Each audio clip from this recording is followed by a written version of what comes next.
ugu horeyn guddoonka golaha shacabka ee baarlamaanka jamhuuriyadda federaalk ee Soomaaliya waxaa loo gudbiyay mooshin ama soo jeedin ay ku saxiixan yihiin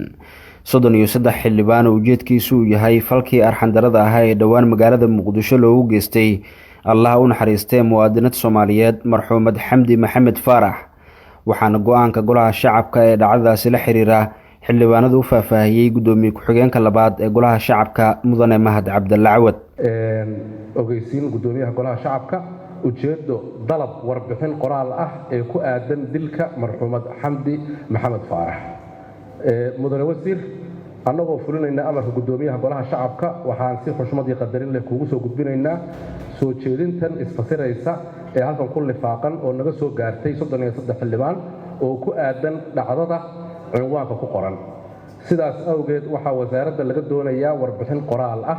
oo ku saabsan dhacdada kor ku xusan inaad golaha shacabka u soo gudbiso muddo hal usbuuc gudahood ah oo ka bilaabanaysa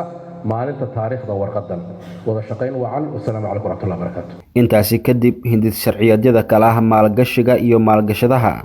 iyo sidoo kale heshiiska dhinaca waxbarashada la xiriira ee u dhaxeeya Soomaaliya iyo Turkiga ay akhrinta koobaad marsiiyeen mudanayaasha golaha shacabka waxaan labadaas hindis sharciyeed xildhibaanada golaha shacabka u faahfaahiyay siyahayaha wasiirka wasaaradda qorsheynta maalgashiga iyo horumarinta dhaqaalaha mudane Jamaal Maxamed Xasan iyo siyahayaha wasiirka wasaaradda waxbarashada iyo tacliinta sare mudane Cabdulaahi Goodax Barre wasaaradda qorsheynta iyo maalgashiga horumarinta dhaqaalaha xukuumadda jamhuuriyadda federaalka Soomaaliya waxay ku hawlan tahay sidii sare loogu qaadi lahaa jawiga maalgashiga Soomaaliya gaar ahaan sidii loo soo jiidan lahaa maalgashiga qurba joogta iyo mid shisheeye intaba sharciga iyo kuwa kale ee muhiimka ah ay xukuumaddu ugu gol leedahay in kalsoonida maalgashada sare loogu qaado isla markaana lagu dhowro xuquuqda maalgashiga ayaa sharcigan wuxuu noqonayaa mid halbowle u noqda heshiiskan sida aragtaan waxaa la galay 2016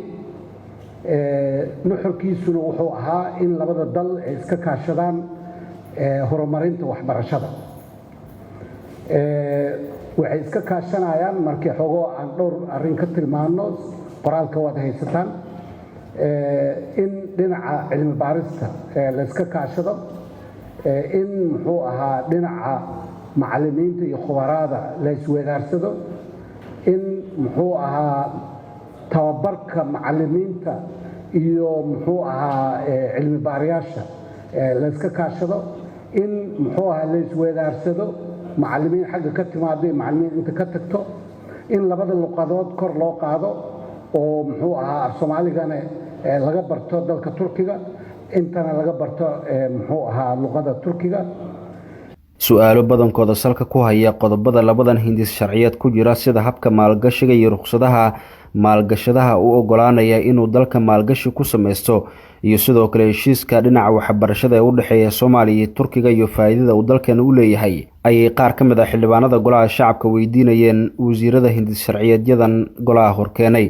gudoomiyaha golaha shacabka mudane Maxamed Mursal Sheekh Cabdiraxmaan oo kulanka soo xiray ayaa sheegay in guddiga arrimaha dibadda ee golaha shacabka looga baahan yahay in uu soo diyaariyo qaraarka lagu ansixinayo heshiiska waxbarashada ee u dhaxeeya Soomaaliya iyo Turkiga si loogu codeeyo kulanka kan xiga waxaana sidoo kale xildhibaanada loo qaybiyay hindis sharciyeedka dhismaha hay'adda diiwaangelinta iyo aqoonsiga dadweynaha Soomaaliyeed wuxuu u baahan yahay markasta qaraar ahaan in loo ansixiyo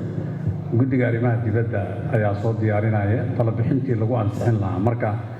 maalinta procedure-kaasaan maraynaa maalinta arbacada ayaa loo codayn doonaa ee guddiga arrimaha dibadda waa inay soo diyaariyaan warbixintii oo lagu ansixin lahaa ama qaraarka oo loogu codayn lahaa waxaan rabnaa guddiyada inaan u sheegno shuruuc badanaa idinla taalla guddiyada in shuruucdaasi ka soo shaqeeyaan si degdeg ah ay u soo gudbiyaan si ajandaha mar walba loogu daro marka kulanka annaga maanta halkaan uu ku egyahay wassalaamu calaykum waraxmatullahi